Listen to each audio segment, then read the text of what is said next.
नमस्कार दोस्तों, महर्षि गौतम ऑनलाइन में आप सभी का हार्दिक स्वागत है। मैं हूं प्रदीप कुमार चौहान। आज आपके लिए लेकर के आया हूं कक्षा 10 विषय विज्ञान का चैप्टर नंबर 2 अम्ल, क्षार एवं लवण। इस चैप्टर में दोस्तों हमने जो है टॉपिक शुरू किया था लवण साल्ट के बारे में, और इसमें हमने थोड़ी बहुत जानकारी प्राप्त की है लवण के बारे में कि जो लवण हैं वो प्रबल अम्ल और क्षार की उदासीनीकरण अभिक्रिया से बनते हैं। और जब प्रबल अम्ल और प्रबल क्षार क्रिया करते हैं तो प्रबल अम्ल और प्रबल क्षार की क्रिया के परिणाम स्वरूप जो लवण बनते हैं वो कैसे होते हैं? उदासीन होते हैं। तो हमने जो है लवण के बारे में पढ़ना शुरू किया था। थोड़ी बहुत हम फिर से एक जानकारी ले लेते हैं कि लवण क्या है। कि अम्ल एवं क्षार की उदासीनीकरण अभिक्रिया से बने यौगिक ही क्या कहलाते हैं? लवण कहलाते हैं। जब अम्ल और क्षार क्रिया करते हैं तब लवण और जल का निर्माण होता है। फिर हमने देखा कि यदि प्रबल अम्ल और प्रबल क्षार के मध्य में क्रिया होती है तब जो लवण बनता है वो कैसा होता है? उदासीन होता है, और साथ में जल तो बनेगा ही। और फिर हम देखा कि प्रबल अम्ल और प्रबल क्षार पूर्णतः जो है क्या होते हैं? आयनित होते हैं। और जब ये आयनित होंगे तो अम्ल तो प्रदान करेंगे H+ आयन, ठीक है, और जो क्षार होते हैं वो प्रदान करते हैं OH- आयन। और यहाँ पर जो H+ और OH- आयन बनते हैं, इन दोनों की जो मात्रा होती है वो बराबर होती है, समान होती है। और इसी वजह से ये H+ और OH- जो होते हैं, ये H+ और OH- जो होते हैं ये क्रिया कर लेते हैं और बना देते हैं क्या? H2O। H2O बना लेंगे, ठीक है। तो इसी वजह से जो विलयन होता है वो कैसा होता है? उदासीन होता है। और उदासीन क्यों हुआ? क्योंकि न तो अब उस विलयन में H+ आयन बचे और न ही OH- आयन बचे। तो न तो क्षारीय गुण उत्पन्न होगा ना ही अम्लीय गुण उत्पन्न होगा। और विलयन कैसा रहेगा? विलयन रहेगा उदासीन। कैसा रहेगा? उदासीन रहेगा। तो pH भी कितनी हो जाएगी? 7 हो जाएगी। और परिणाम स्वरूप जो लवण बनता है वो कैसा बनेगा? उदासीन लवण। तो रिएक्शन हमने लिखी HCl जिसको कहते हैं हाइड्रोक्लोरिक अम्ल, NaOH जिसको कहते हैं सोडियम हाइड्रोक्साइड। HCl एक प्रबल अम्ल है और सोडियम हाइड्रोक्साइड NaOH जो है एक प्रबल क्षार है। जब इन दोनों के मध्य में क्रिया होती है तो उदासीनीकरण अभिक्रिया जब होती है तब आप देखते हो NaCl बनता है। ये Na और ये Cl ये होता है सोडियम क्लोराइड, जिसको हम कह सकते हैं कि ये एक प्रकार का उदासीन लवण है। क्यों है? क्योंकि H+ और OH- दोनों ही कैसे बनते हैं? समान मात्रा में बनते हैं और दोनों ही क्रिया करके क्या बना देते हैं? H2O यानी कि जल बना देते हैं। तो इस प्रकार से हम कह सकते हैं कि जब भी प्रबल अम्ल और प्रबल क्षार क्रिया करेंगे तो जो लवण बनेगा वो कैसा होगा? उदासीन होगा। अब इसके आगे हम इसमें पढ़ने जा रहे हैं। हम देखते हैं कि हमने अभी तो लिया प्रबल अम्ल और प्रबल क्षार। अगर एक को प्रबल और दूसरे को दुर्बल रखें तो क्या होगा? कहने का मतलब यह है कि अगर मैं इस बार प्रबल अम्ल लूं, ठीक है, क्या लूं? प्रबल अम्ल लूं, और इसकी क्रिया अगर हम कराएं किसके साथ में? दुर्बल क्षार के साथ में। किसके साथ में कराएं? दुर्बल क्षार के साथ में कराएं। तो इस बार जो लवण बनेगा वो कैसा होगा? प्रबल अम्ल और दुर्बल क्षार के मध्य जब क्रिया की जाती है तब आप ध्यान देंगे कि जो लवण बनता है वो हमेशा कैसा होगा? अम्लीय। कैसा होगा? अम्लीय। अम्लीय लवण बनेगा। कैसा लवण बनेगा? अम्लीय लवण बनेगा। क्योंकि यहाँ पर प्रबल क्या है? अम्ल प्रबल है, और अम्ल प्रबल है, इस वजह से जो लवण बनेगा वो कैसा बनेगा? अम्लीय बनेगा, और साथ में जल तो बनेगा ही बनेगा। अब ऐसा क्यों कहा कि जब प्रबल अम्ल और दुर्बल क्षार के मध्य क्रिया की जाती है तो बनने वाला लवण जो होगा वो अम्लीय होगा? ऐसा क्यों? तो इसके पीछे क्या कारण है वो आपको मैं समझा देता हूँ। आप देखें, यहाँ पर हम लिख लें कि प्रबल अम्ल व दुर्बल क्षार के मध्य क्रिया से अम्लीय लवण व जल बनता है। अम्लीय लवण व जल बनता है। अब इसमें क्या होगा कि प्रबल अम्ल तो पूर्ण आयनित होगा, और पूर्ण आयनित होकर के H+ आयन प्रदान करेगा, और जो दुर्बल क्षार होता है वो पूर्ण आयनित नहीं हो पाता है, ठीक है ना, और कुछ मात्रा में आणविक रूप में ही रह जाता है। तो कहने का तात्पर्य यह है कि OH- आयन जो बनते हैं वो मात्रा में कम बनेंगे। मात्रा में क्या होंगे? कम बनेंगे। तो हम यहाँ पे लिख सकते हैं, क्या लिखेंगे कि प्रबल अम्ल पूर्ण आयनित, प्रबल अम्ल पूर्ण आयनित होकर होकर H प्लस आयन क्या करते हैं, प्रदान करते हैं। ठीक है, और बात की जाए किसकी, दुर्बल क्षार की, तो दुर्बल क्षार के साथ में क्या होगा, दुर्बल क्षार पूर्ण आयनित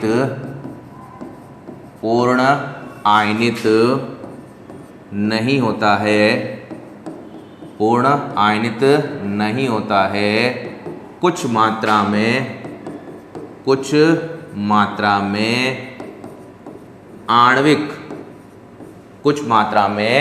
आणविक रूप में रहता है। कौन से रूप में रहता है, आणविक रूप में रहता है। अतः OH माइनस आयन जो होते हैं वो कम मात्रा में बनते हैं। अतः OH माइनस आयन क्या होंगे, कम मात्रा में बनते हैं। OH माइनस आयन जो होते हैं वो क्या होंगे, कम मात्रा में बनते हैं। तो आप देख सकते हैं दोस्तों कि H प्लस आयनों की मात्रा जो होती है वो OH माइनस आयनों से ज़्यादा है। किसकी, H प्लस आयन की मात्रा किससे ज़्यादा है, OH माइनस आयन से ज़्यादा है। तो H प्लस आयन और OH माइनस आयन जब क्रिया करके जल बनाते हैं तब भी विलयन में क्या शेष रह जाते हैं, H प्लस आयन शेष रह जाते हैं। इसी वजह से pH है वो कम हो जाती है, से कम हो जाती है, और जो विलयन होता है वो कैसा बनता है, अम्लीय बनता है। इसी वजह से जो लवण बनेगा वो कैसा हो जाएगा, अम्लीय होता है। कैसा होता है, अम्लीय होता है। तो हम यहाँ लिख सकते हैं, और वो क्या लिख सकते हैं, यहाँ पर लिख सकते हैं कि H प्लस आयन की मात्रा OH माइनस आयनों से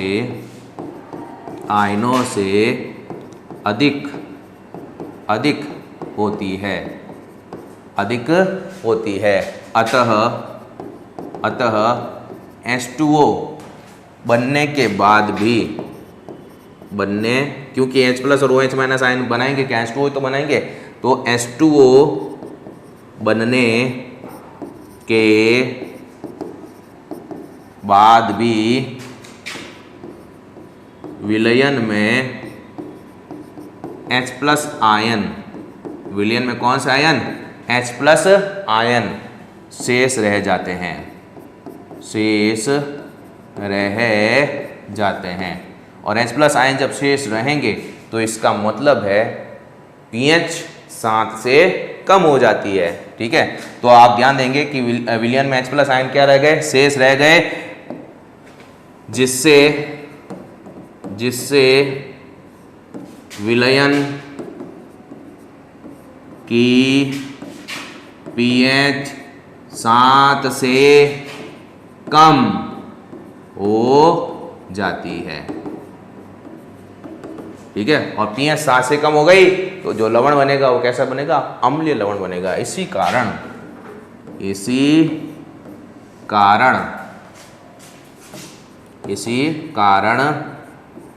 प्रबल अम्ल व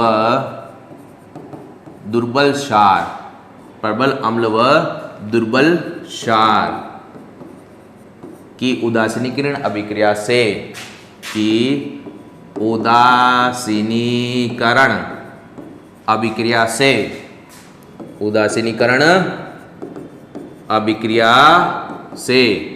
कैसे लवण बनते हैं, अम्लीय लवण बनते हैं, अम्लीय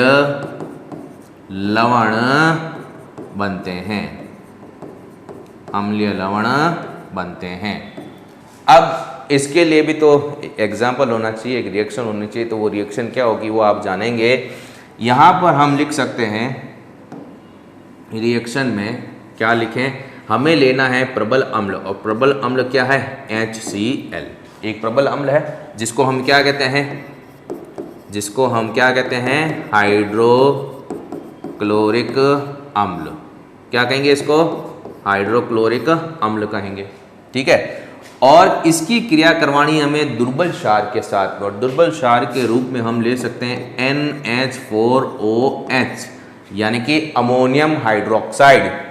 इसको क्या कहेंगे, इसको कहेंगे अमोनियम हाइड्रोक्साइड, अमोनियम हाइड्रोक्साइड। ठीक है, अब इनके मध्य जब क्रिया होती है तब लवण बनेगा और जल बनेगा। अब लवण क्या बनेगा, यहाँ पर आप देख सकते हैं ये Cl और ये NH4, Cl और क्या है NH4, ये क्रिया करके बना देंगे लवण, बना देंगे NH4Cl, जिसको कहते हैं अमोनियम क्लोराइड। लवण बना, इसको क्या कहा, अमोनियम क्लोराइड। और ये H+ और ये OH-, ये बना देंगे H2O यानी कि जल। ठीक है दोस्तों, तो आप देखें यहाँ पर क्या क्या क्या लिया हमने। यहाँ पर HCl हाइड्रोक्लोरिक अम्ल लिया, जो कि एक प्रकार का कौन सा अम्ल है, प्रबल अम्ल है। ठीक है, इसके साथ में हमने लिया किसको, NH4OH अमोनियम हाइड्रोक्साइड को, जो कि एक प्रकार का दुर्बल क्षार है। ठीक है, और इनके मध्य में जब क्रिया हुई तब बना अमोनियम क्लोराइड। ठीक है, जो कि एक अम्लीय लवण है। कैसा लवण है ये, अम्लीय लवण है। और साथ में बन गया दोस्तों यहाँ पे जल। ठीक है, तो एक बार फिर से मैं रिवाइज कर रहा हूँ। हमने क्या देखा कि प्रबल अम्ल और दुर्बल क्षार के मध्य में जब क्रिया होती है तो अम्लीय लवण और क्या बनता है, जल बनता है। कैसे बना, हमने क्या लिखा कि जब प्रबल अम्ल और दुर्बल क्षार के मध्य क्रिया से जो है अम्लीय लवण और जल का निर्माण होता है। प्रबल अम्ल पूर्णतः क्या होते हैं, आयनित होते हैं और कौन से आयन देते हैं, H+ आयन देते हैं। और जब दुर्बल क्षार जो है पूर्णतः आयनित नहीं हो पाते हैं और कुछ मात्रा में आणविक रूप में रह जाते हैं, तो OH- आयन जो बनते हैं वो कम मात्रा में बनते हैं। तो कहने का तात्पर्य यह है कि H+ की मात्रा OH- आयनों से अधिक होती है, अतः H2O यानी कि जल के अणु जब बन जाते हैं तब भी विलयन में H+ आयन शेष रह जाते हैं। और जब H+ आयन रहेंगे तो इसका मतलब जो pH होती है वो 7 से कम हो जाती है, और इसी कारण प्रबल अम्ल और दुर्बल क्षार की उदासीनीकरण अभिक्रिया से जो है अम्लीय लवण का निर्माण होता है। उदाहरण देखा हमने, हाइड्रोक्लोरिक अम्ल जो कि एक प्रबल अम्ल है, अमोनियम हाइड्रोक्साइड NH4OH जो कि एक दुर्बल क्षार है। जब इनके मध्य में उदासीनीकरण अभिक्रिया हुई तो NH4Cl लवण बना, अमोनियम क्लोराइड जो कि एक अम्लीय लवण है, और साथ में जल बन गया, H2O बन गया।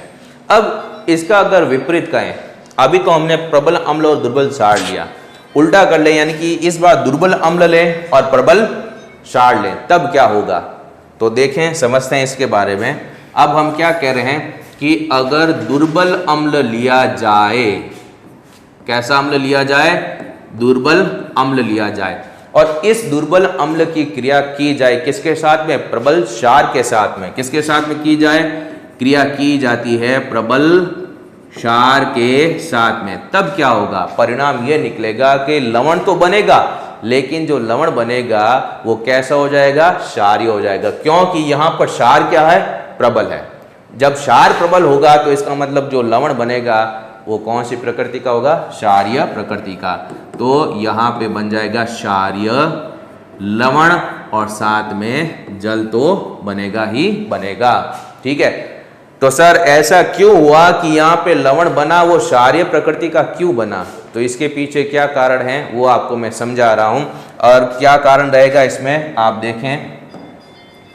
इसमें हमने लिखा कि दुर्बल अम्ल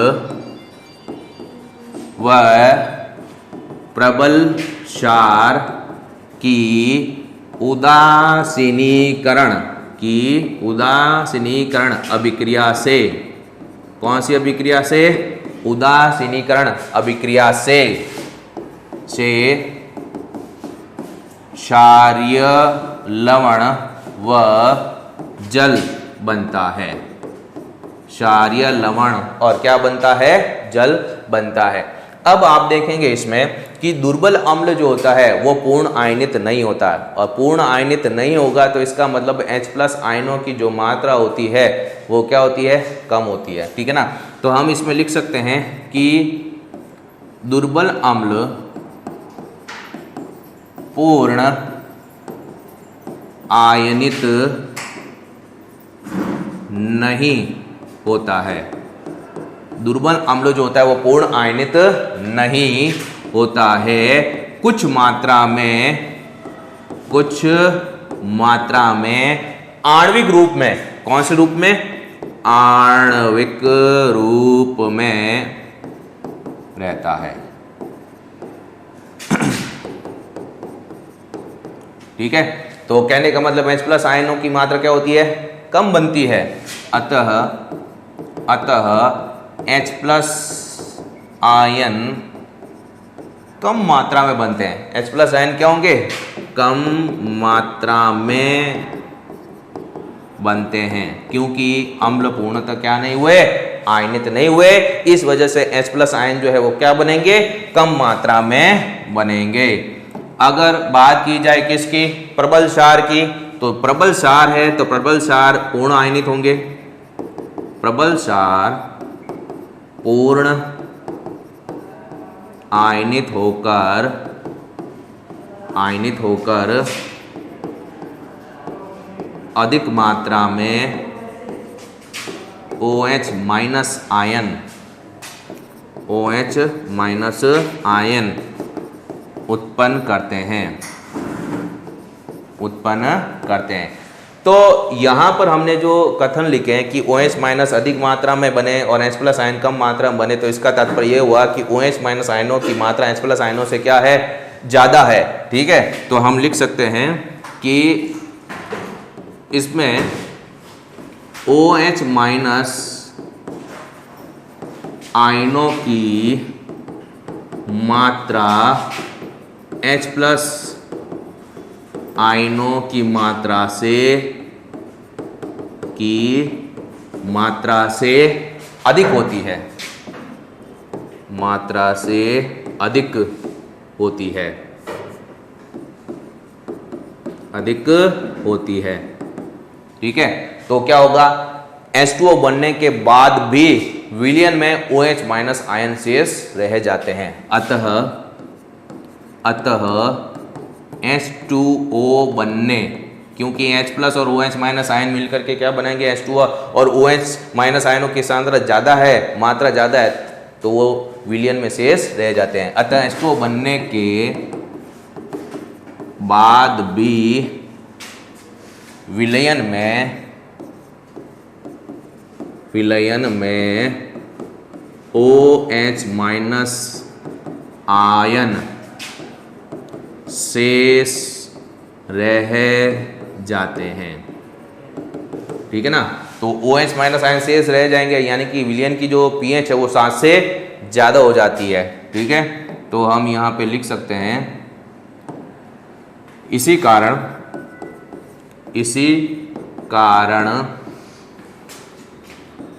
विलयन की pH 7 से अधिक हो जाती है। ठीक है, परिणाम स्वरूप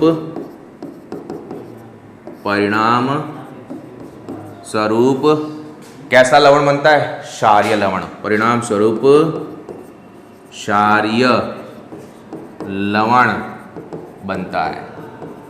अब इसको भी तो एक उदाहरण के द्वारा समझेंगे। अब वो उदाहरण क्या है वो आप देखेंगे। यहाँ पे हमें क्या लेना है कि प्रबल तो लेना है क्षार और दुर्बल क्या लेना है? अम्ल। तो दुर्बल अम्ल के रूप में हम ले सकते हैं CH3COOH।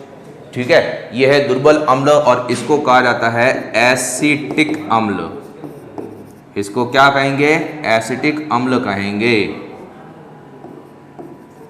ठीक है, फॉर्मूला एसिटिक अम्ल का CH3COOH, जो कि एक दुर्बल अम्ल है। क्या है ये? दुर्बल अम्ल है। और इस दुर्बल अम्ल की क्रिया कराई जाए प्रबल क्षार के साथ में। प्रबल क्षार क्या है? NaOH, यानी कि सोडियम हाइड्रोक्साइड। सोडियम क्या हो जाएगा? हाइड्रोक्साइड। ठीक है, और ये क्या होता है? एक प्रबल क्षार होता है। और जब इनके मध्य में क्रिया होगी उदासीनीकरण अभिक्रिया द्वारा, यहाँ पर आप देखोगे, क्या देखना है यहाँ पे आपको ये H और ये OH, H और OH ये क्रिया करके बना लेंगे क्या, H2O बन गया। अब इधर बच गया Na और इधर बच गया CH3COO माइनस, तो ये बन जाएगा CH3COONA, ठीक है। तो यहाँ बन गया सोडियम एसीटेट, लवण बन गया, जो कि कैसा होगा ये लवण, ये लवण होता है क्षारीय लवण, ठीक है। तो यहाँ पे बन जाएगा सोडियम एसीटेट और साथ में क्या बन गया, जल बन गया।